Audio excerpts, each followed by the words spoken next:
আপনি যখন আমার এই ভিডিওটাতে ক্লিক করে ফেলেছেন তার মানে বোঝা যাচ্ছে যে আপনার বিজনেস করার ইচ্ছা রয়েছে বা আপনি বিজনেস জিনিসটাকে নিয়ে সিরিয়াস। আজকের ভিডিওতে কোনো রকম বিজনেস আইডিয়া আমি আর দেবো না, কেননা শুধুমাত্র বিজনেস আইডিয়া দিলেই তো হবে না। একটা বিজনেসকে যদি আমরা সত্যিকারের করতে যাই তখন আমাদের নানান রকম জিনিসের প্রয়োজন পড়ে, আর সেই গুরুত্বপূর্ণ জিনিসগুলোর মধ্যেই একটা অতি গুরুত্বপূর্ণ জিনিস নিয়ে আজকের ভিডিওতে ডিটেলসে বলবো। সেই জিনিসটা আসলে কি, আমি কেন করলাম, আপনাদের করার দরকার কিনা, কত টাকা খরচা পড়বে, এটা আসলে আমাদের বিজনেসম্যানদের করার আদৌ দরকার আছে কিনা, সেই সমস্ত কিছু বলবো। তো ধৈর্য ধরে গোটা ভিডিওটা দেখুন। আজকের ভিডিওটা আপনার জন্য খুব গুরুত্বপূর্ণ যদি আপনি বিজনেস করতে চান, হতে পারে সেটা অফলাইন বা অনলাইন, সেটা কোনো ম্যাটার করছে না। তো আজকের গোটা ভিডিওটা দেখার আগে এই ছোট্ট ভিডিওটা দেখে নিন। মিটারটা দেখতে পাচ্ছেন, এই মিটারটা হচ্ছে গিয়ে আমার দোকানের কমার্শিয়াল মিটার। এটা আমি জাস্ট এই কিছুদিন আগেই রিসিভ করেছি, মানে লাগিয়ে দিয়ে গেছে। এটা হচ্ছে আমার দোকানের কমার্শিয়াল মিটার, যে লাইনটা এখান দিয়ে দোকানের ভেতরে চলে যাচ্ছে, আর এই লাইনটা আসছে ওই একটা প্লাগ থেকে।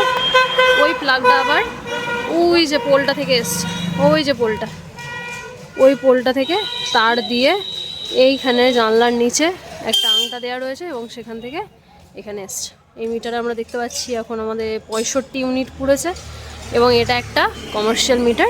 দেখতেই তো পেলেন, আমি আমার দোকানের জন্য একটা কমার্শিয়াল ইলেকট্রিক মিটার নিয়েছি। এবারে এই মিটারটা আপনার নেওয়ার দরকার আছে কিনা, আমি কেন নিলাম, আমার কি এত বড়ই বিজনেস যে আমার কমার্শিয়াল মিটারের দরকার পড়ে গেল, বা আপনি কোন কোন বিজনেস করলে আপনার কমার্শিয়াল মিটার নেওয়ার দরকার রয়েছে বা দরকার নেই, সে সমস্ত কিছু জানতে পারবেন। তো আগে থেকে আপনাদের যাদের দোকান রয়েছে এবং দোকানে কমার্শিয়াল মিটার রয়েছে তাদের আজকে ভিডিও দেখার কোনো প্রয়োজন নেই, কারণ আপনি অলরেডি এই বিষয়ে এক্সপিরিয়েন্সড এবং আপনার এই ভিডিওটা দেখে কোনো রকম ফল হবে না। যদি আপনি নতুন বিজনেস স্টার্ট করতে চাইছেন, হতে পারে সেটা অনলাইনে, হয়তো আপনি ভেবেছেন যে আমি ফেসবুকে বা ইনস্টাগ্রামেতে সেলিং করবো, আমি অফলাইন কোনো স্টোর বানাবোই না, তাহলে কি আপনার কমার্শিয়াল মিটার নেওয়ার কোনো প্রয়োজন রয়েছে? এই সমস্ত কিছু ডাউট আজকের ভিডিওতে ক্লিয়ার করবো। আর সর্বোপরি যেটা বলবো সেটা হচ্ছে এই কমার্শিয়াল মিটার নিতে আমার কত টাকা খরচা হলো, সেই গোটা বিষয়টা আপনাদেরকে খুলে বলবো, কোথায় কত টাকা খরচা হলো। তো যাই হোক, আপনারা হয়তো জানেন না যে আমাদের ইলেকট্রিক মিটার কিন্তু দু রকমের হয়ে থাকে, একটা হচ্ছে ডোমেস্টিক, একটা হচ্ছে কমার্শিয়াল। বাড়িতে ব্যবহার করার জন্য যে আমরা ইলেকট্রিক মিটারগুলো নিই সেগুলো আসলে ডোমেস্টিক, অর্থাৎ যেগুলোতে আমাদের বাড়ির জিনিসপত্রগুলো চলে, যেমন ফ্যান, লাইট, টিউব ইত্যাদি।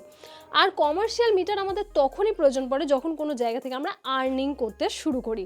ধরুন আপনার বাড়ি আছে একটা, সেই বাড়িটাতে আপনি নিজে থাকেন না, সেই বাড়িটা গোটাটা আপনি ভাড়া দিয়ে রেখেছেন। ধরুন একতলা দুতলা বাড়ি রয়েছে, সেখানে 2-3টে ফ্যামিলি ভাড়া থাকে, বা এমন হতে পারে যে সেই বাড়িটার নিচে একটা দোকান রয়েছে, সেই দোকানটাও আপনি ভাড়া দিয়ে রেখেছেন।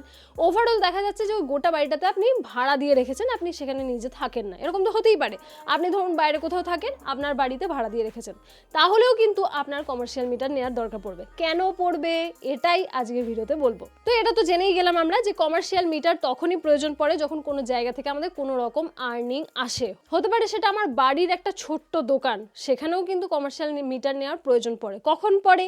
ধরুন আপনি আপনার বাড়িতে একটা ছোট্ট শপ ওপেন করেছেন, সেই শপটা হতে পারে আটা চাকির শপ, তাই তো? হতেই পারে যে আপনি আপনার বাড়ির তলায় একটা আটা চাকির শপ করেছেন। এবারে সেই আটা চাকির যে মেশিনটা, সেই মেশিনটা তো চলবে, তার জন্য কি ডোমেস্টিক যে বিদ্যুতের মিটার আমরা নিয়ে থাকি সেই মিটারেই চলে যাবে কাজটা? এরকম কিন্তু নয়। আপনার বাড়ির নিচে দোকান হতে পারে, সেই দোকানে কীরকম ইলেকট্রিক আপনি ইউজ করেন সেই হিসেবেই কিন্তু নির্ধারণ করা হয় যে আপনার কমার্শিয়াল মিটার লাগবে না ডোমেস্টিক। এবারে অনেকেই বলবেন যে যখন আমরা কোনো বিজনেস করছি নিজের বাড়ির তলায়, তখন বিদ্যুৎ বিভাগ কিন্তু জানতেই পারছে না যে আমার বাড়িতে আমি ডোমেস্টিক মিটারের ওপরে একটা বিজনেস চালাচ্ছি, তাতে আমাদের কোনো ক্ষতি হবে না, বিদ্যুৎ বিভাগের কোনো যায় আসবে না, তারা জানতেও পারবে না, কিন্তু আমরা বিজনেস করব। এরকম কিন্তু সব সময় হয় না। যে কোনো ডোমেস্টিক মিটারের কিন্তু একটা নির্দিষ্ট জায়গা থাকে যে এতটার বেশি যদি আপনি কারেন্ট ইউজ করেন তখন কিন্তু আপনাকে কমার্শিয়ালে যেতে হবে। তো আপনি যদি নিজের বাড়ির নিচে একটা মুদির দোকান করে থাকেন এবং সেখানে শুধুমাত্র একটা লাইট, একটা ফ্যান এসবই চলে, আর কিছুই চলে না, তাহলে কিন্তু আপনার সেরকম প্রয়োজন নেই কমার্শিয়াল মিটারের। কিন্তু হতে পারে আপনার বাড়ির তলায় আপনি হয়তো একটা লোহার দোকান ওপেন করেছেন, বা একটা আটা চাকি ওপেন করেছেন, বা একটা হতে পারে এসি রুম ওলা একটা শোরুম করেছেন, আপনি জামা কাপড়ের শোরুম হতে পারে, জুতোর শোরুম হতে পারে, এরকম কোনো দোকান আপনি করেছেন, সেক্ষেত্রে কিন্তু আপনাকে কমার্শিয়াল মিটার নিতেই হবে। তো আমরা এইটুকু আলোচনা থেকে কি বুঝলাম, যে আপনার বাড়ি যদি আপনি ভাড়া দিয়েও ইউজ করেন না কেন, সেখানেও আপনাকে কমার্শিয়াল মিটার নিতে হবে, তার কারণ সেখান থেকে আপনি আর্নিং করছেন। যখনই কোনো জায়গা থেকে আমরা ছোটোখাটো হলেও আর্নিং করে থাকবো, সেই জায়গায় কিন্তু কমার্শিয়াল মিটার লাগাতে হবে। না লাগালে কি হবে? না লাগালে আপনার লোড যখন ডোমেস্টিক মিটারের থেকে বেশি হয়ে যাবে, মানে ডোমেস্টিক ব্যবহারের থেকে বেশি হয়ে যাবে তখন কিন্তু বিদ্যুৎ বিভাগ থেকে আপনার ওপরে চালান কাটতে পারে এবং সেই চালানটা 1000 থেকে লাখ পর্যন্তও হতে পারে। সেটা কত হবে কেউ বলতে পারে না এবং কবে কাটা হবে সেটাও কেউ বলতে পারে না, বাই চান্স হবে। তো আগে থেকে বলে রাখি, যদি আপনারা বিজনেস করতে নামছেন তাহলে অবশ্যই বিজনেসের জন্য একটা কমার্শিয়াল মিটার আপনাদেরকে নিতে হবে।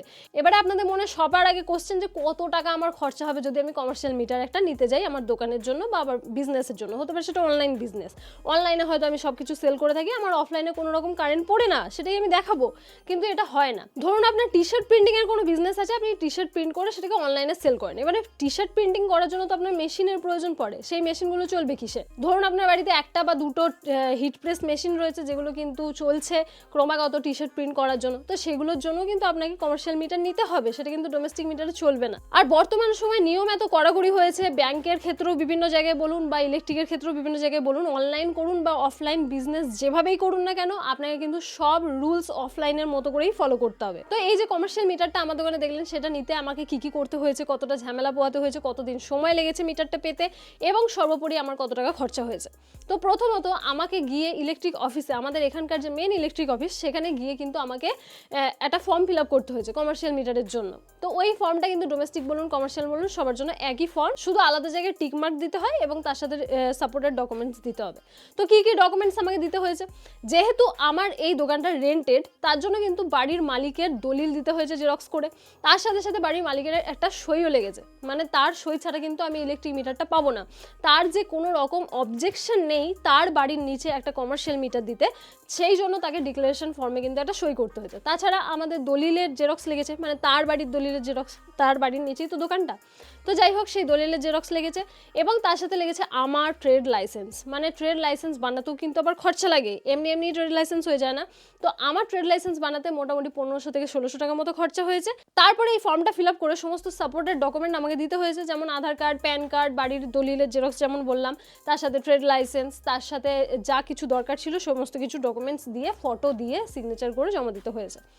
এরপরে তারপরে স্টেপে কি হয়েছে? তারপরে স্টেপে আমাকে দীর্ঘদিন অপেক্ষা করতে হয়েছে, প্রায় 15 থেকে 20 দিন মতো অপেক্ষা করতে হয়েছে। তারপরে আমাদের দোকানে ইন্সপেকশন হয়েছে, মানে একজন ব্যক্তি সে আমাদের দোকানে আসবে এবং সে ইন্সপেকশন করবে যে আমরা যে ফর্মটা ফিল আপ করেছি সেখানে আমরা যত লোড লিখেছি, যে আমাদের কি কি ইউজ হবে দোকানের মধ্যে, কটা বাল্ব, কটা টিউব, কটা ফ্যান বা কি কি মেশিন রয়েছে, সে সমস্ত যা লিখেছি সেগুলো আদৌ সত্যি কিনা।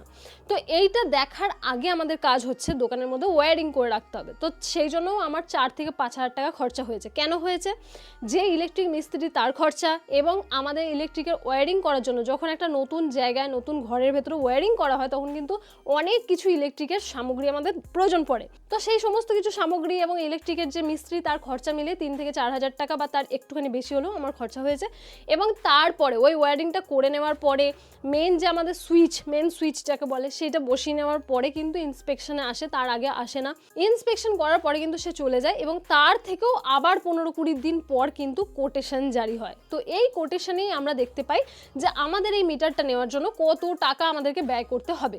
এই কোটেশনের টাইমে কিন্তু আপনাকে কিলোওয়াট হিসেবে সরকারের কাছে একটা ফিক্সড ডিপোজিট টাকা রাখতে হয়। সেই টাকাটা হতে পারে 9000, হতে পারে 10000, হতে পারে 11-12,000, যা কিছু হতে পারে আপনার লোড অনুযায়ী।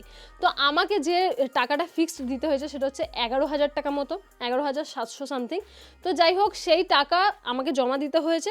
সেই টাকার মধ্যে বিভিন্ন চার্জ ধরা রয়েছে, মিটার যে বসাতে আসবে তার চার্জ, মানে মিটারটার চার্জ, তো তার সাথে সাথে ফিক্সড একটা টাকা সরকারের কাছে থাকবে, যেটা আমি যখন লাইন কেটে দেবো তখন আমি পাবো ফেরত। তো এরকম একটা ফিক্সড ডিপোজিট টাকা সরকারকে দিতে হয়। সেই টাকাটা সমস্ত কিছু ধরে, চার্জ ধরে কিন্তু 11,700 টাকা মতো আমাকে পেমেন্ট করতে হয়েছে। এবং এখানেই শেষ নয়, যখন এই কোটেশন আসবে বাড়িতে, আমাদের বাই পোস্ট এই কোটেশন আসে, তো বাই পোস্ট যখন কোটেশনটা আসবে তারপরে কিন্তু আমাদেরকে ইলেকট্রিক অফিসে গিয়ে টাকা জমা দিতে হয়েছে। তো এই কোটেশন যখন আসবে তারপর থেকে কিন্তু 3 মাস আমাদের হাতে টাইম থাকে, 90 দিন টাইম থাকে যে আমরা এই কোটেশনের টাকাটা গিয়ে জমা দিতে পারবো। যতদিন না টাকা জমা দেবো ততদিন কিন্তু আগের প্রসেস আর কিচ্ছু করা হবে না, এই কোটেশন হয়েই কিন্তু পড়ে থাকবে। এই কোটেশন জাস্ট একটা পেপার যেখানে সবকিছু লেখা থাকে যে আপনাকে কত টাকা গিয়ে জমা দিতে হবে এবং এই কোটেশনটা বাই পোস্ট আপনার বাড়ি পৌঁছে যাবে। তো যাই হোক, এই কোটেশন হাতে নিয়ে আপনি টাকাটা গিয়ে ইলেকট্রিক অফিসে জমা করবেন। এরপরে কি হবে? তো টাকাটা জমা করার পরে আপনাকে একটা স্লিপ দেওয়া হবে যে হ্যাঁ আপনি কোটেশনের টাকা জমা করেছেন। তার সাথে সাথে যে ফিক্সড ডিপোজিটের টাকাটা সেটাও কিন্তু সেখানে উল্লেখ থাকবে যে আপনি যখন লাইন কেটে দেবেন তখন সেই টাকা আপনি আবার ফেরত পাবেন। তাই জন্য সেই সমস্ত স্লিপ কিন্তু যত্ন করে আমাদেরকে রেখে দিতে হবে বছরের পর বছর। তারপরে কি হবে, ওই কোটেশনটা যখন টাকাটা জমা দিয়ে দিলেন আপনি, তারপরে কিন্তু আপনার কাছে ইলেকট্রিকের লাইন আসবে। সাথে সাথে নয়, আমাদের কম করেও 2 সপ্তাহ মতো সময় লেগেছে এই ইলেকট্রিকের লাইনটা আসতে, মানে কোটেশনের টাকা জমা দেওয়ার পরে প্রসেস এগোবে। তারপরে কিন্তু আপনার দোকানে একদিন ইলেকট্রিক অফিস থেকে গাড়ি আসবে এবং আপনার দোকানে মিটার বসানো হবে। এবং এখানেই শেষ নয়, আরও খরচা রয়েছে। যখন মিটার বসাতে এসেছে তখন আবার লাইন কোথা থেকে টানা হবে সেই সব নিয়ে ঝামেলা। সেই লাইন টানার সময় 600 থেকে 700 টাকা আমাকে ব্যয় করতে হয়েছে ইলেকট্রিক তারের জন্য। হ্যাঁ ঠিকই শুনছেন, ইলেকট্রিক তার বলুন বা মিটার বলুন বা সামগ্রী যা কিছু লাগে মিটার বসাতে, সে সমস্ত কিছু সরকারের দেওয়ার কথা, সরকারের সে সমস্ত বসিয়ে দেওয়ার কথা। কিন্তু না, সরকার কিন্তু একটা লিমিটেড ইলেকট্রিকের তার দিয়ে থাকে। সেই তারের বেশি যদি আমাদের প্রয়োজন হয় তখন কিন্তু নিজেদেরকে খরচা করতে হয়। তো আমাদের প্রয়োজন হয়েছে, সেখানে আমাদেরকে 600 থেকে 700 টাকার কিন্তু তার কিনতে হয়েছে, ইলেকট্রিকের তার, যেটা সেই পোল থেকে টানা হয়েছে আমাদের দোকানে। তো যাই হোক, সেখানে একটা খরচা। আবার যারা বসাতে এসেছে তাদেরকেও আবার হাত খরচা হিসেবে কিছু দিতে হবে, তাদেরকেও আমরা 200 টাকা হাত খরচা দিয়েছি। টোটাল সব মিলিয়ে দেখতে গেলে 18 থেকে 19,000 টাকা কিন্তু ইলেকট্রিক নিতেই খরচা হয়ে গেছে। এটা কিন্তু কোনো ইজি কথা নয়। আপনাকে যদি কেউ এসে বলে যে আপনি একটা দোকান খুলে বসুন, রাস্তার ধারে একটা দোকান ভাড়া নিন, দিয়ে আপনি আরামসে 20 থেকে 30,000 টাকায় একটা বিজনেস স্টার্ট করে দিন, এটা কিন্তু অতটাও ইজি নয়। বিজনেস করতে গেলে শুধুমাত্র স্টক তুলবো, মার্কেটিং করবো, দিয়ে বিজনেস করবো এরকম নয়। আরও এসেনশিয়াল অনেক জিনিস থাকে যেগুলো আমাদেরকে করতে হয়, যেগুলো না করলে চলবেই না। আর এরকমই গুরুত্বপূর্ণ জিনিস হচ্ছে ইলেকট্রিক, যেটা আমাদেরকে নিতেই হবে। তাই আপনিও যদি ভাবছেন যে আমি একটা বিজনেস করব, একটা দোকান করব, তাহলে আগে থেকে মাথায় এই সমস্ত মাইন্ডসেট নিয়েই থাকবেন যে শুধুমাত্র বিজনেস করব বলে শুধু জামা কাপড়ের স্টক তুলে নিলাম বা জুতো বিক্রি করব, জুতো স্টক তুলে নিলাম, তাহলেই আমার বিজনেস স্টার্ট হয়ে যাবে, এরকম নয়। আপনাকে কিন্তু আরও এসেনশিয়াল অনেক কিছু করতে হবে, যেগুলো কিন্তু সচরাচর কেউ বলে থাকে না। তো এরকমই একটা জিনিস হলো ইলেকট্রিক মিটার, যেটা আমি নিয়েছি এবং তার গোটা এক্সপিরিয়েন্সটা আপনাদের সাথে শেয়ার করলাম। আশা করি আজকের ভিডিওটা আপনাদের জন্য নলেজেবল হবে। আজকের ভিডিওতে কোনো বিজনেস আইডিয়া আমি দিইনি, কেননা আমি বিশ্বাস করি যে শুধুমাত্র বিজনেস আইডিয়া দিলেই হবে না। বিজনেসটাকে কিভাবে আপনি করবেন, কি কি জিনিস দরকার, সত্যিকারে বাস্তব মাটিতে দাঁড়িয়ে কি কি জিনিস করলে আপনি সত্যিই বিজনেসটা করতে পারবেন, সেটাই জানানো কিন্তু আমার কাজ। তো যাই হোক, আজকের ভিডিওটা যদি ভালো লাগে তাহলে অবশ্যই লাইক করবেন।